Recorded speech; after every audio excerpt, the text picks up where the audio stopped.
ជំរាបសួរលោកគ្រូខ្ញុំឈ្មោះអៀតមេងស្រងហើយថ្ងៃហ្នឹងខ្ញុំនឹងធ្វើការ run comment ទៅទៅមួយ ការ check នៅ system info ទៅទៅមួយ monitor processor ហើយនឹងmanage ទៅលើការបិទបើកម៉ាស៊ីនរបស់យើងអញ្ចឹង comment ទី1គឺទៅទៅមួយនឹង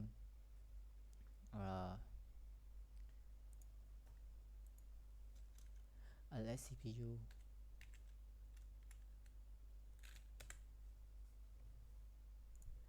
អញ្ចឹងទៅទៅមួយ LS CPU ហ្នឹងគឺយើងធ្វើការ check ទៅ detail ទៅកាន់ CPU របស់យើងដែលវា check ទៅinformation ទៅទៅមួយ CPU ទៅទៅមួយ architecture អីផ្សេងអញ្ចឹងទៅអញ្ចឹងយើងធ្វើការ run ទៅអញ្ចឹងវានឹងប្រាប់ឲ្យថា CPU យើងមិនអីមិនអញ្ចឹងបន្ទាប់ពីយើង check ហើយយើងមាន comment មួយទៀតគឺ h top ដែល h top ហ្នឹងគឺយើងអាចមើលទៅprocess ដែលវាកំពុង run ទៅទៅមួយ CPU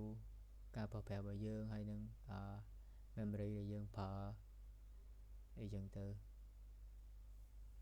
អញ្ចឹងយើង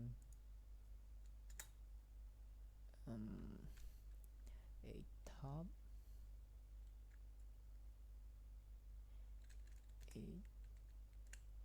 ហ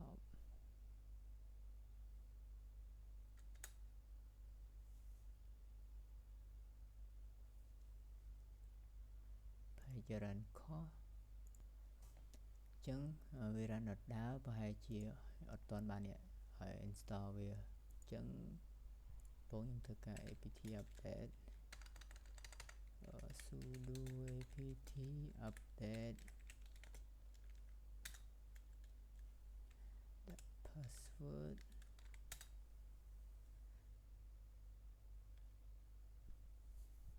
បន្ទាប់ពីយើងបាន update ហើយយើងធ្វើការ install នៅ Xtop ហ្នឹងអញ្ចឹងយើងវាយនៅ sudo apt install Xtop -y អញ្ចឹងវានឹងធ្វើការ download អញ្ចឹងបន្ទាប់ពីយើងបាន download ហើយយើង check វាសាថ្មីឥឡូវវាចេញហើយ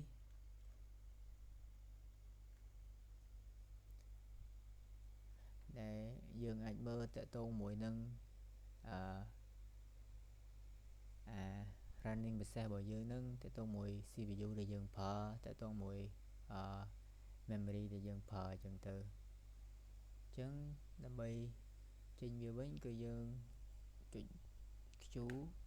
យើងចេញមកវិញហើយតទៅពី A top ហើយយើងចូលទៅដល់ command មួយទៀតគឺ free-h ដែល command ហ្នឹងគឺយើងត្រូវការ check ទៅកាន់ memory ដែលយើងប្រើវានឹងទៅទៅមួយ RAM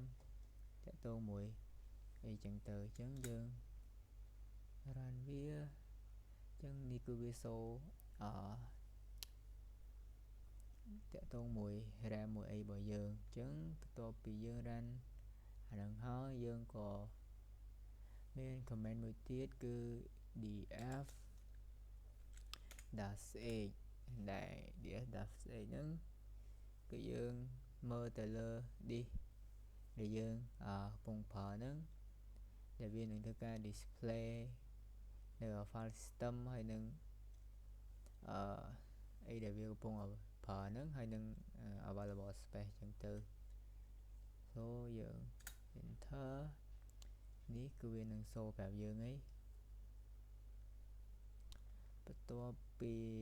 comment នឹងមកគឺយើងមាន comment មួយទៀតគឺ ip addr ដែល comment ហ្នឹងគឺយើងត្រូវការ check ទៅកាន់ IP address នៃ system ហ្នឹងអ ចឹងយើង enter មកចឹងវានឹងធ្វើការ list នៅ network ទាំងអស់របស់ system របស់យើងហ្នឹងចឹងបន្ទាប់ពី comment ហ្នឹងគឺយើងមាន comment មួយទៀតគឺ ps aux ដែល comment ហ្នឹងគឺដើម្បីមើលនៅ list របស់process ដែលយើងកំពុងrun ហ្នឹងដែលវានឹងធ្វើការ show ប្រាប់យើងនៅ detail ដូចជា user CPU memory ដែលយើងកំពុងប្រើនិង comment ដែលវាកំពុង run អីចឹងទៅអញ្ចឹងយើង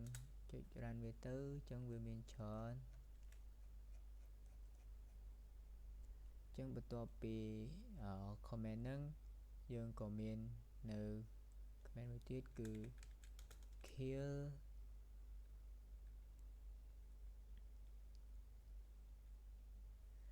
reboot អញ្ចឹងkill reboot ហ្នឹងយើងត្រូវការ restart នៅ system ដែល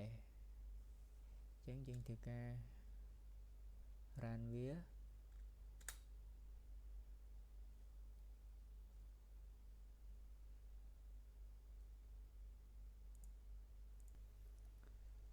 ចឹង kill reboot ហ្នឹងបើយើងចង់បិទអីដែលយើងពណ៌បើកនឹងចឹងទៅហើយយើងត្រូវការ kill reboot ហ្នឹងទៅហើយយើងដាក់ឈ្មោះវាទៅវានឹងធ្វើការបិទទេចឹងតើតើមួយ comment បន្ទាប់គឺsudo power off